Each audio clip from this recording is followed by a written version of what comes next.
नमस्कार दोस्तों, आप सभी लोगों का फिर से इंडियन डिस्कवरी में स्वागत है। और ये भाई हमारे सामने है और ये भाई हमारे को रिंग में मिले तो ये भाई बोले कि भाई एक मेरा इंटरव्यू करो, मेरी स्टोरी बहुत अच्छी है। तो हमने सोचा क्यों ना भाई का इंटरव्यू किया जाए। हालांकि भाई के पास में अभी घोड़ा नहीं है और भाई घोड़ा लाए थे और बेच भी दिया। बेच दिया। अच्छा, तो क्या स्टोरी अपनी रही एक बार बताओ शुरू से। सर लॉकडाउन में मैंने पूरा आपका वीडियो देखता रहा। घोड़े की कीमत पूछे, पहले मुझे लगता था कि घोड़े बहुत महंगे आते हैं, फिर आपने मंडी के वीडियो डालना चालू करे जहाँ से मेरे को लगा कि नहीं, घोड़े लाखों से अंदर हजारों में भी आ सकते हैं। तो वो सोच के मैंने सोचा कि एक घोड़ा मैं भी ले लूं अगर सस्ता आता है तो। फिर धीरे धीरे हमने घोड़ा ढूंढना शुरुआत करा, फिर हमको हमारी रेंज में एक घोड़ा मिला, हमने घोड़ा खरीदा। कितने का लिया घोड़ा शुरुआत में? पहले में हमने 1 लाख रुपए में घोड़ा लिया। अच्छा जी, कुमेद कलर का घोड़ा था वो। अच्छा हाँ, जिसका नाम हमने रफ्तार रखा था और हाइट भी उसकी 62 इंच थी। ओके जी। फिर उसके बाद क्या हुआ? उसके बाद लेने के पहले ये समस्या थी कि उसको रखना है कहाँ पे। बस हमको तो शौक चढ़ गया था कि बस लेना ही है, कैसे भी करके लेना ही है। बिल्कुल। फिर धीरे से हमने रखने की दोस्त के साथ एक ली, तो 1 लाख का घोड़ा था, तो हम दो दोस्तों ने 50-50 हजार रुपये मिलाए और रखने का उसके कोई रिलेटिव के यहाँ पे कर लिया, जहाँ पे खेत और ये सब गाय वगैरह भैंस वगैरह रखते थे।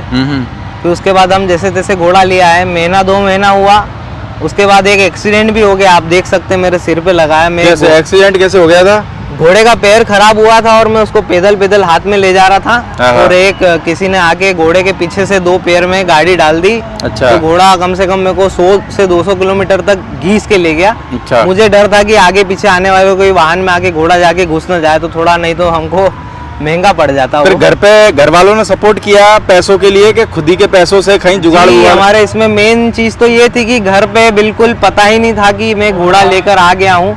घोड़ा कम से कम मैंने उसको 2 साल पाला और अभी 18 तारीख को यहाँ पर आकर सेल करा। तो 2 साल अभी भी लोगों को यानी कि आपके घर वालों को और आसपास के लोगों को पता नहीं है क्या? आसपास लोगों को एक्चुअली हमने कंफ्यूज बहुत कर दिया था। किसी को बोला हमारा है, किसी को बोला दोस्त का है, किसी को बोला इतने का है, किसी को बोला उतने का है। तो एक्चुअली सही बात क्या थी वो एक्चुअल में घर वाले या कोई जान नहीं पाए। तो ऐसा क्यों करा आपने? आपको क्या लगता था घर पे बताने के बाद घर वाले सपोर्ट हमारा नहीं करेंगे? फैमिली बैकग्राउंड जो है वो बिजनेस का है। हमारी 5-6 फर्म से बिजनेस की, हमारा टीवीएस का शोरूम है, मार्ट है।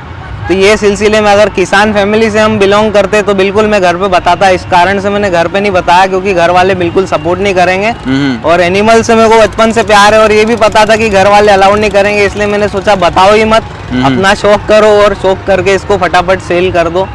तो अभी जैसे आप मेले में घोड़े को दिखाने के हिसाब से लाए थे कि या बेचने के हिसाब से ही लाए थे? लाए तो दिखाने के हिसाब से थे। बाकी दिखाने वाले जो घोड़े हमने देखे तो थोड़ा ज्यादा मतलब उनका लेवल या बॉडी स्ट्रक्चर देखे तो हमारा तो राइडिंग करते थे तो इतना बन नहीं पाया हेल्थ वाइज, तो हम सेल के हिसाब से ही आए थे। मेन पर्पस तो हमारा ये था।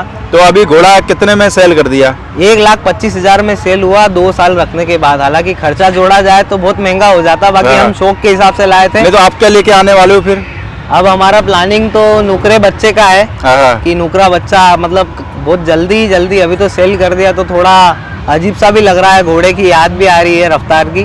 किसको दे दिया घोड़ा? जी, एक यूपी के व्यापारी आए थे, बाबू भाई, आपने उनका इंटरव्यू भी बनाया था। बिल्कुल। बाबू भाई को दिया है और तब घोड़े के बिना कैसी गुजरेगी जिंदगी? अब वो कैसे गुजरेगी उसके मतलब जहाँ पे हम उसको बांधते थे और बांधना भी मतलब हमने इधर उधर करा, गाँव से 5 किलोमीटर दूर ले जाके बांधा या कहीं दोस्त के यहाँ ले जाके बांधा। तो साल भर 6 महीना ऐसे करके हमारा शेड्यूल क्या रहता था घोड़े का? पर घर पे क्या बोल के जाते थे जब घोड़े के पास जाते थे? जी, एक्चुअली मैं पहले जिम करता था तो घर वालों को यही मालूम था कि सुबह 2 घंटे ये जिम में जाता है तो 2 घंटे में मेरे घोड़े के साथ में देने चल जाता। जब से घोड़ा लिया फिर जिम छोड़ दी थी? जिम छूट गई। अच्छा जी। तो सुबह शाम जाते थे कि सुबह शाम जैसा भी टाइम मिले। जैसे थर्सडे हमारा ऑफ रहता था तो पूरे 5 घंटे 6 घंटे घोड़े के साथ में निलाना, राइड करना। और राइड में कोई ABCD भी नहीं मालूम थी घोड़े की। जो भी सीखा मैं मेरे फर्स्ट घोड़े से राइड करना सीखा, उसका रख रखाव सीखा, उसका पालन करना सीखा, घोड़े की फीड क्या होती है। उस बीच में 2-3 हमको समस्याएं भी मिली कि घोड़े का पैर खराब हो गया है, घोड़ा लचक मार गया, मतलब जो भी ABCD जो सीखी थी हमने। तो ऐसी क्या धुन सवार हुई कि भाई घोड़ा ले लिया तुमने, घर वालों को बताया भी नहीं? ये सर प्रदीप सर, आपका वीडियो हम लॉकडाउन में मतलब और कुछ काम नहीं था तो बस यूट्यूब और इतना घोड़ा देखा कि ऐसा लगने लग गया कि मतलब हजारों में लाखों तक 1 लाख तक भी घोड़ा आ सकता। तो बस यही सोच के हम एक दिमाग में घुस गया था घोड़ा लाना है, मतलब लाना ही 1 जनवरी को लाना था तो 1 जनवरी को ही हम लेके आए। ये वाली 1 जनवरी को 2 साल हो जाता, बाकी अभी 18 मेले में मेरे को ऐसे बहुत सारे लोग मिले जी। जो मेरे को बोले प्रदीप भाई, बोला आपकी वजह से हम गालियां खाते हैं। मैंने बोला क्यों? बोले हमारी बीवी कहती है, बोले सारे दिन तुम घोड़े की वीडियो देखते हो। अच्छा। बोले इसलिए हमने हेडफोन खरीदा, वो हेडफोन लगा के वीडियो देखते हैं कि हमारे को गालियां नहीं खानी पड़े। जी, हमने तो जब तक वीडियो देखनी थी सर आपकी देखी, बाकी फाइनली प्रैक्टिकल कर दिया और घोड़ा लेकर ही आ गए हम फाइनली। तो अभी घर मेले में आए तो क्या बोल के आए घर पे? मेले में भी यही बोल कर लाए कि दोस्त का घोड़ा है और हम उसको सेल करने के लाए, क्योंकि दोस्त को ज्यादा टाइम नहीं मिल रहा है। हाँ। और घोड़ा भी यही हमने पार्टनरी में लिया था 50-50 करके। अच्छा। और अभी जो भी आया उसका 50-50 हमने बांट लिया है। तो दूसरा दोस्त नहीं आया? जी, दूसरा दोस्त 18 तारीख को आया था, लेकिन अब वो चले गया। चला अभी गया। हम 22 को रिंग शो देखने के हिसाब से आए आज यहाँ पर। अच्छा अच्छा, तो घोड़ा यानी बिक गया? जी, बिक गया। बिल्कुल। 2 दिन लगे थे, बाकी थोड़ा मुश्किल है, लेकिन इन टाइम पे जब गाड़ी में लोड कर रहे थे फिर बिक गया वो। तो गाड़ी में लोड क्यों कर रहे थे कि नहीं बिकने से थोड़ा निराश हो गए थे। और हम बस जा ही रहे थे, घर में भी 1-2 लोगों को जिनको नहीं पता था, हाँ। ऐसे सपोर्टिव लोग जो लग रहे थे घर में कि सपोर्ट कर देंगे, अब ऐसा बोल देंगे कि घोड़ा हमारा है ही नहीं, अपना ही है, हाँ। दूसरे का नहीं है। तो फिर फोन करके भैया को बोला कि मैं ला रहा हूँ, घोड़ा अपना ही है, दूसरे का नहीं है। तो भैया ने थोड़ा घर में लड़ भी लिया और उसकी जगह करने का इंतजाम भी कर लिया था कि इसको घर के बाहर कहाँ पे रखेंगे हम। तो माँ बाप को आज भी पता है कि नहीं है?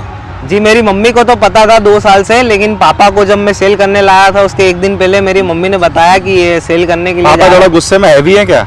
गुस्से में हैवी भी है, बाकी मम्मी ने थोड़ा टैकल कर लिया कि इसको कुछ बोलना मत। तो मम्मी तो करेगी ना यार। हाँ हाँ, मम्मी तो देखो, बिल्कुल। किसी की भी मम्मी हो, जब पापा थोड़े माँ का हैवी तो फुल सपोर्ट होता है भैया। बस एक बार को बापू सपोर्ट करे ना करे, माँ जरूर सपोर्ट करती है। बस 1 दिन पहले ही बापू को पता चला था और मम्मी ने शर्त रख दी थी कि आपको एक बात बताऊंगी, लेकिन आप उसको कुछ बोलोगी ना डांटोगे। हाँ। इस शर्त पे मैं घर घोड़ा सेल करके भी गया, पापा को बताया भी कितने में सेल हुआ, उन्होंने मेरे को कोई चिल्लाया ना डांटा और हैप्पीली उसको अब एक्सेप्ट। आगे का क्या प्लान रहने वाला है? अब आगे तो बस भैया नुकड़ा घोड़ा लेना है, क्योंकि यहाँ आगे ऐसा लगा है कि मार्केट में नुकड़े घोड़े की जो डिमांड है वो ज्यादा है। ब्लैक या कुमेद या एनी अदर कलर कोई से भी ज्यादा है। तो अब घर पे जाके बताओगे कि नहीं बताओगे नुकरा लोगे के? नहीं, ये भी नहीं बताऊंगा भैया, पहले तो मैं उसकी अब जगह का मतलब अरेंजमेंट कर रहा हूँ कि जगह घोड़ा पालो तो घर के आसपास ही हो, क्योंकि घोड़ा किसी के भरोसे नहीं पलता। बिल्कुल। आप किसी को बोल दो कि उसको चाल देना, खिला देना, आप उसको पैसे भी दोगे तो वो बिल्कुल उसकी मर्जी से तो करे। ऐसे आप जैसे बहुत सारे लोग और हैं जिनके घर वाले सपोर्ट नहीं करते, तो उन लोगों को क्या कहना चाहोगे? ऊपर उनको घोड़े का शौक बहुत है। अभी मैं ये तो नहीं बोलूंगा सर कि मेरे जैसा करो, घर पे 2 साल तक बताओ मत कि घोड़ा आपके अपना जैसे बगदादी बन जाओ यो। यहाँ बिल्कुल ऐसा तो नहीं करना है। बाकी ये है कि पूरा फुल सपोर्ट लेकर करो, घर से घर वालों को कन्विंस करो तो ज्यादा अच्छा है। क्योंकि ये 2 साल मेरे घर में नहीं पता था, तो मैं जब टाइम निकाल के जाता था और कैसे जाता था और कितना झूठ मेरे को बोलना पड़ता था, एक झूठ के पीछे 100 झूठ, तो वो मैं जानता हूँ सर। चलो भाई, बहुत बढ़िया, आपकी स्टोरी बहुत अच्छी रही। पर मैं आपको एक चीज कहना चाहूंगा, बापू भी सेट होंगे, प्यार से सेट करना, क्योंकि देखो घर वालों का सपोर्ट रहेगा तो आपकी ताकत 2 गुना हो जाएगी। हाँ, बस वो उसी चक्कर में मैं 2 दिन में जल्दीबाजी में और देखो, मैं तो ऐसे कहता हूँ, कोई गलत काम भी करके आ जाओ ना तो घर वालों को जरूर बताना चाहिए। बस यही सर, हमने यही सोचा कि कल को माने चलो, अभी जैसे आपके साथ घोड़े ने हादसा करा, माने चलो बाई चांस ऐसा कोई हादसा हो जाता, कोई अंदरूनी चोट वगैरह आ जाती, फिर उस टाइम पे। जी सर, मतलब मेरे को लगी थी, तो ये मतलब ये तो एक सिंगल जो आपको कैमरे के सामने दिख रहा है, जैसे लोग बोलते हैं ना 17 जगह लगी हमको, वैसे मेरे को बोलने की नहीं गिनती की 17 जगह पे लगी थी। यहाँ इधर से घिस गया, उधर से उसके बाद में थोड़ा मनोबल टूटा के घोड़ा नहीं रखूंगा। नहीं, थोड़ा सा टूटा था कि इसको सेल कर दे ये वो, क्योंकि घोड़ा थोड़ा सा अड़ता भी था स्टार्टिंग में, फुली ट्रेन घोड़ा नहीं था वो। बाकी फिर घोड़े को उसका फेस देख के, उसकी आंखें देख के वो दया फिर से आ गई कि नहीं, इसको बेचते हैं, हम सीखते हैं, हमें कुछ कमी होगी, घोड़े में कोई कमी नहीं होती है। बिल्कुल, चलो बहुत अच्छा। हम यही दुआ करेंगे कि आप आने वाले टाइम में फिर दोबारा अगले इस मेले में मिलो और कोई एक अच्छा बच्चा लेके आए। नुकरा बच्चा हम लाने की सोच रहे हैं, और अब अगला घोड़ा हम सोचेंगे तो लाइन का लाने की सोचेंगे। चलो बिल्कुल, कोई नहीं, अगर बच्चा लेके आओ तो आप मेरे को फोटो डालने का, हम लोगों को भी दिखाएंगे कि अगला बच्चा आप कौन सा लेके आए।